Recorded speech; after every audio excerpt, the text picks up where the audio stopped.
You are now listening to British Murders, the True Crime Podcast.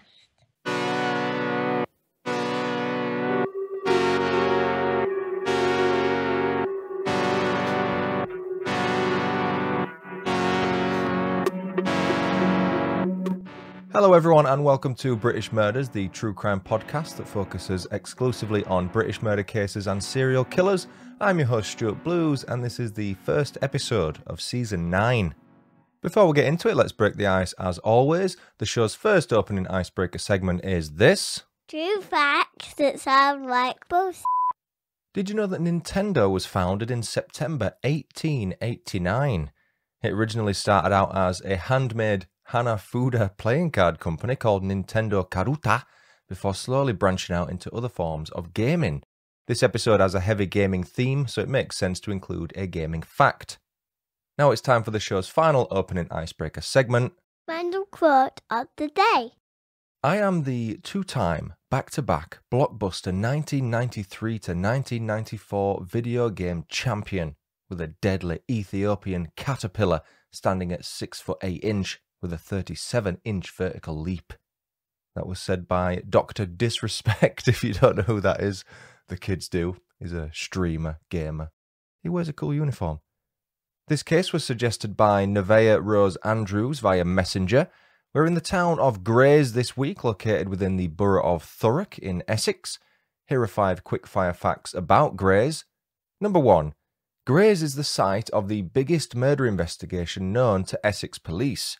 On October 23, 2019, the bodies of 39 Vietnamese people were found in the trailer of a lorry in the town.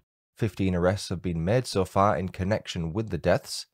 Number 2, there's an upside-down house in Grays. The Lakeside Upside Down House is the second attraction from the Upside Down House Company in the UK. Number 3, Shafford Gorge Nature Discovery Park, probably saying that wrong, is located in Grays. The Essex Wildlife Trust-owned former quarry offers 200 acres of green space for numerous wildlife and recreation. Number 4, Grays has its own man-made beach.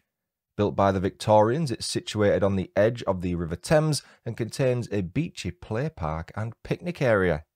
And finally, number 5, some 305 young men from the town died in World War I and had their lives commemorated in 1921 when a war memorial was unveiled by the local council. As of the 2021 census, the estimated population of Grays was 74,711. Let me quickly advise you that this podcast contains elements that may be alarming to some listeners. As always, listener discretion is advised. Our villain this week was just 18 years old when the events of this story occurred. His name is Lewis Daynes, and he lived alone at a flat in an apartment building called Greylands on Rosebery Road in Grays. Not much is known about Lewis's early life, but from what I could gather, he appears to have had a rather turbulent childhood. His parents divorced at some point, though it's not clear when, but the ramifications of that separation would be that Lewis would be first taken in by his grandma before child services stepped in. I'm not going to speculate as to whether or not Lewis spent time in one or more foster homes because it's quite possible he was never put into foster care. His parents, or his mum at the very least, appear to have left the country, leaving Lewis vulnerable, afraid and alone. The fact he lived on his own at the young age of 18, to me, kind of speaks volumes as to how he likely felt a sense of abandonment throughout his life. With no family to turn to and no close friends in the real world, Lewis turned to online gaming, a place where he felt much more comfortable. In the gaming world, escapism is key. You could go online and tell everyone your name was bought if you wanted to. They'd have no reason not to believe you. He found his people there, and would often make claims that he was a computer engineer that travelled the world to attend various meetings relating to his work. How true that was remains to be seen, as he was unemployed during the events of this story. New York, Dubai and even Syria were some of the countries Lewis claimed to have been required to visit. To those in his TeamSpeak group, Lewis was an ultra-cool dude responsible for running his own multi-million-pound computer engineering firm. Keeping himself isolated from others outside the 4 walls of his flat, Lewis could make something of himself in the virtual world. Being friends with Lewis online wasn't the most pleasant of experiences though. Often his fellow group admins would feel put in their place due to Lewis's domineering and condescending nature. He would allegedly manipulate his online friends and do his best to brainwash them by forcing his views onto them and demanding that they agree with what he was saying. Metaphorically speaking, we all wear masks, but when Lewis has slipped, those in his firing line were often left quivering. In 2011, when Lewis was roughly 15, he had a very real brushing with the law that he was either extremely lucky to get away with or incredibly unlucky to almost go to prison for. Lewis was arrested by Essex police on suspicion of attempting to rape a fellow 15-year-old boy. In total, 5 sexual assault charges were placed against Lewis, but Essex police ended up dropping them and decided to take no further action. That means that one of 3 things happened. Either the police dropped a bollock and knowingly let a rapist go free of charge, there was insufficient evidence to bring forth a conviction, or Lewis was wrongly arrested and didn't rape anyone. Naturally, Lewis denied each of the 5 charges and continues to do so to this day. He has said of the 2011 incident, "The media and family have accused me falsely of raping a boy, incredibly whilst 2 adults were sitting in the next room. The police fully investigated this accusation and found it to have no substance. They found no evidence whatsoever. The boy retracted this false accusation. The prosecution deemed it unreliable and unsafe to put it forward as part of their evidence against me in 2014. That last part is definitely true, because in his 2014 murder trial, which we'll come on to later, the prosecution said there was no realistic prospect of conviction regarding those 5 charges. Having said that, the reason they gave was that Lewis had already pleaded guilty to murder by then, so what would be the point in including those other historic charges? I'll leave it to you, the listener, to make your own mind up as to whether you think Lewis Daynes was capable of doing what he was accused of doing in 2011. I mentioned something called TeamSpeak earlier, and at the time of researching, I had no idea what it was. In case you're in the same boat as me, here's a wee explanation. It's what's known as a VoIP app. With VoIP, I wonder if the kids pronounce it VoIP, standing for Voice over Internet Protocol. In layman's terms, it's an audio chat room service where you can create your own chat channels. Think of it like Zoom calls, but with just audio. I assume gamers use that channel to chat while they play different games or do different things on their respective computers. Christ, I sound old. I used to be well into my gaming and all. In around 2012, Lewis created one of these chat room communities and prided himself on its diversity, something apparently not often seen online. According to Lewis, the main 2 nationalities of the community's members were British and American, with the ages of those involved ranging from 8 to 25. Now that in itself is a huge red flag for me. 8-year-olds gaming online is scary enough, but being in a chat room community with some 20-something-year-olds is just downright frightening. Then again, most of the community's members were teenagers, but still. One of the aforementioned admins of the TeamSpeak community, of which there were 9 in total, was 14-year-old Breck Bednar. Breck lived in the town of Caterham in Surrey, around 30 miles southwest of Grays. With Breck at the house were his mum, Lorin LaFave, and his younger triplet siblings. Lorin was originally from the US state of Michigan and met Breck's dad, Barry Bednar, a fellow American, over there. The couple met in Colorado, so it's logical to assume that Barry was born in the Centennial State, but I can't say that for sure. The couple married in the Lone Star State, that's Texas to you and me, in 1993 and moved to England 3 years later in 1996. The reason for the move was reportedly to do with Barry's job as an oil futures trader and shipping consultant. The move was perhaps made far easier than it could have been as they had no kids at that point. When the couple's first child, Breck, was born on March 17, 1999, he brought nothing but joy to his parents' lives. Even so, Lorin and Barry eventually separated, leaving their 4 kids in Lorin's primary care, but Breck, and likely his siblings, still had a relationship with their father. Lorin, who earned money as a teaching assistant, has described her eldest child as a gentle, calm, intelligent, good-humoured and handsome boy. He had many friends in both the real and gaming worlds and was just a really chill teenager. His main passion, as you might expect, was computing, which undoubtedly led him to joining Lewis Daynes' online community, where he became an admin. The St Bede's School student regularly attended St John the Evangelist Church in Caterham with his family and was also a member of the Air Training Corps 135 Squadron, a British volunteer military youth organisation. Cadet membership can begin from the start of school year 8, so basically from the age of 12, and service typically ends once cadets turn 18. It's closely associated with the Royal Air Force, but it's not a recruiting organisation for the RAF, despite many of its cadets joining the RAF. Essentially, Breck had so much going for him. At the tender age of 14, he consistently received A grades for his schoolwork and was involved in several extracurricular activities. He had a bright future ahead of him, that's for sure. Sadly, Breck's future would be cut short by this episode's villain, Lewis Daynes. Our main timeline begins in 2013 when Breck joined Lewis's TeamSpeak community. Perhaps sensing an air of vulnerability and naivete within Breck, Lewis took it upon himself to begin manipulating the youngster's thoughts and actions. Forcing his ideals on him, Lewis would tell wild tales of his worldly travels and business acumen, which impressed not only Breck, but every other young teen in the online community. Whilst playing multiplayer war games such as Call of Duty and Battlefield, Lewis would drop hints at how he was involved with secret work for the US government, something which no doubt played at the dual nationality heartstrings of Breck. I want to make it clear that Lewis vehemently denies having ever manipulated or controlled Breck, although he does admit to having killed him. Lewis feels the media, along with Breck's family, have spun several lies about what really happened and about the situation at Breck's home. Lewis has accused someone in Breck's family of being abusive towards the youngster, but has refused to name them.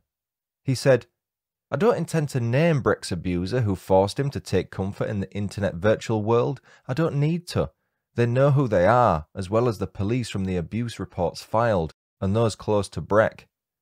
You can decide whether or not you believe Lewis when I've finished the rest of the story." Lewis and Breck spoke often and became rather close, so much so that Lorin began noticing changes in how Lewis was behaving and how he spoke. Lorin said, "His personality was changing and his ideology was changing. He was starting to refuse to attend church with us.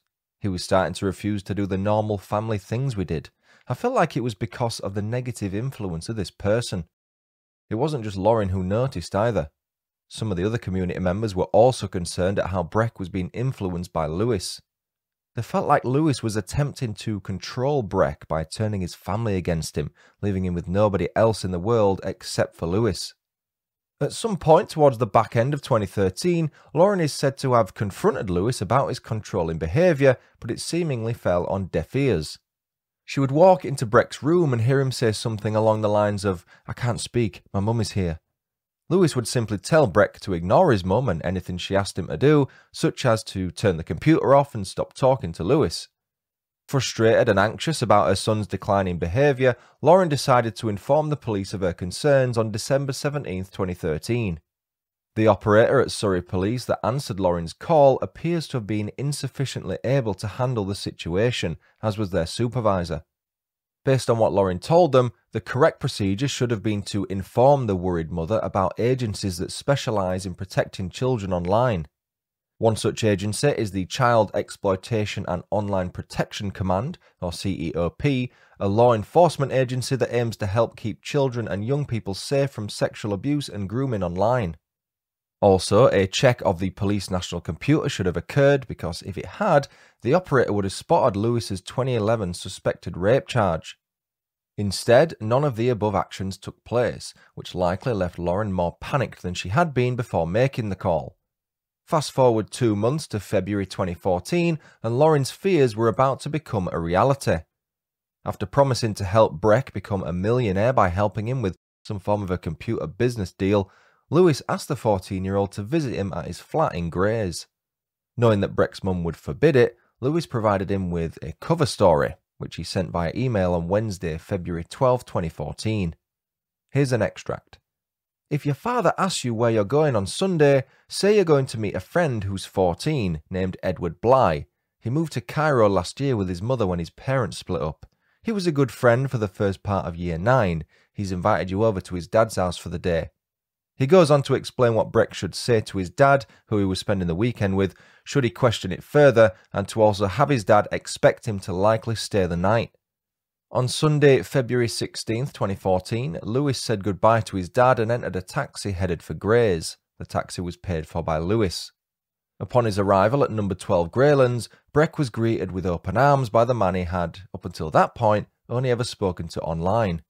He may not have even known what Lewis looked like, but that's conjecture. At 6:40 p.m. that evening, Lewis ordered a pizza. At 11:06 a.m. the following morning, Monday, February 17th, 2014, Lewis dialed 999. Here's an excerpt from that call. Essex Police Emergency. Hi there. Hello. I need police and a forensics team to my address, please. What do you mean? What's happened? My friend and I got into an altercation, and I'm the only one who came out alive.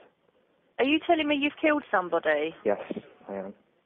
Okay. And what's actually happened?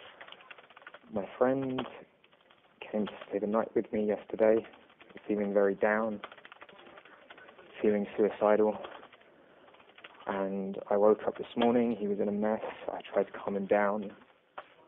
I hugged him, then said that I was there for him. He shrugged me off. Can you just bear with me a second? Don't tell me any more, okay? You're telling me he is definitely dead? Yes, I'm telling you he's definitely dead. You can listen to the call in its entirety online if you wish. The reason I mention the pizza order is that it gives us a timeline for Breck's death. The truth of what happened that night is known only to Lewis Daynes, but he must have killed Breck Bednar between 6:40 p.m. on the 16th and 11:06 a.m. on the 17th. It's thought that Breck was in fact killed around 11 a.m. on the 17th, just 5 or so minutes before Lewis phoned the police. I read in one article that if Lewis was indeed killed on the 17th, that was his mum's birthday. Lewis murdered Breck by stabbing him in the neck after binding his wrists and ankles with duct tape that he'd purchased in the week leading up to Breck's arrival. As well as the duct tape, Lewis had ordered some condoms and syringes online. A later post-mortem indicated that there was evidence of sexual activity between the two teens, but no indication is given as to whether that was consensual or not. Lewis insists that Breck was sent into a state of panic when he saw a semi-unpacked suitcase in his flat. In his own words, Lewis has said of Breck's death, "I had been offered a job abroad. I was in the final stages of preparation to leave to take up that job. I had a lot to do but allowed Breck to once again confide in me about his domestic situation and abuse. He knew of my plans, and when he saw my suitcase, it led to a fight which is totally out of character for both of us and ended in his tragic death." Here's the thing though, after killing Breck, Lewis is alleged to have changed his clothes, showered, and taken some pictures of the 14-year-old's dead body. He then sent the pictures to 2 of his online friends, and before long, they made their way onto the phones of some of Breck's younger siblings. Whilst the police made their way to the flat in Grays, Lewis immersed his mobile phones, hard drives, and pen drives in water in his bathroom sink. After being arrested and taken in for questioning, Lewis refused to tell the police what his passwords were. A search of the flat ensued, and the officers soon found a bin bag that had been stuffed with Breck's bloodstained clothes. Lewis then resorted to the classic no comment defence when asked literally any question about the death of Breck. As the court system prepared to hold Lewis's murder trial, he suddenly changed his verdict from not guilty to guilty in November 2014. A month later, in December 2014, Surrey Police referred itself to the Independent Police Complaints Commission regarding how it had handled Lorin's phone call a year prior. The outcome of the IPCC's investigation would lead to a misconduct notice being handed to one staff member at Surrey Police's contact centre, while the call handler who spoke to Lorin initially decided to resign. Lorin and Barry would go on to sue Surrey Police and successfully receive a payout in 2016. The force assured them that it had since carried out a review of practices in its call handling centre and implemented changes to improve the way information is handled and shared.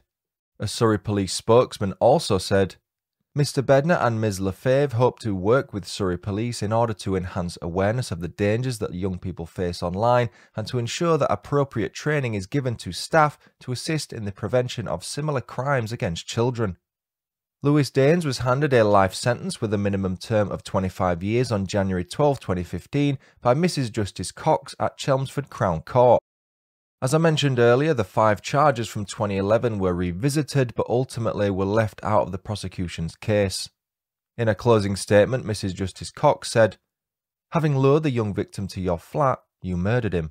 You had befriended Breck and a number of other adolescent friends through an online community. Your contact with Breck increased in a sinister way. The precise details of what happened in your flat are unclear and may never be known. I'm sure that this murder was driven by sadistic or sexual motivation." Lorin LaFave said after sentencing, "No amount of years behind bars will ever change the poisonous attitude and actions of a psychotic animal who can behave this way. No amount of years will bring back the lovely boy taken from us." In 2014, Lorin set up a charity called the Breck Foundation in response to the tragic loss of her son Breck. They aim to prevent this from ever happening again, and they reach thousands of children and young people in schools and other community settings every year by telling them Breck's story and teaching them how to be safe online. Lewis has done his best to put what he considers the true story out there by uploading 2 blog posts to his Blogspot page. The first, titled Open Letter from Lewis Daynes, was published on November 26, 2015. The second, titled BBC Documentary Questions to be Asked, was published on January 26, 2016, the same day a documentary titled Murder Games, The Life and Death of Breck Bednar was set to air on the BBC. In that second post, Lewis writes, "The BBC are broadcasting a drama Tuesday 26th of January called Murder Games. It's basically a crusade against the online gaming community, myself, and the family's attempt to highlight police incompetence and sue 2 police forces. The trailer is highly dramatic, as you would expect from BBC Media. It tells one side of a story, which in itself shows intent to create bias. In every story, there are 2 sides, and people with any interest should always err on the side of facts rather than media spin and distortion. While some believe Lewis posted those blogs as a means of getting his side of the story across, others believe he only did it to inflict further hurt on an already grieving family. One last-ditch effort at regaining some form of control over the loved ones of the boy he murdered." As recently as 2019, Lewis has made contact with one of Breck's sisters using the app Snapchat. The disturbing messages sent reportedly include things such as, "I know where your brother is buried," and "I'm going to smash his tombstone." And that was the story of British murderer Lewis Daynes. Thanks again Nevaeh Rose Andrews for suggesting that case. I'd love to hear everyone's thoughts on it. That's it for the first episode of Season 9. I've been Stuart Blues, this has been British Murders. Thanks so much for listening.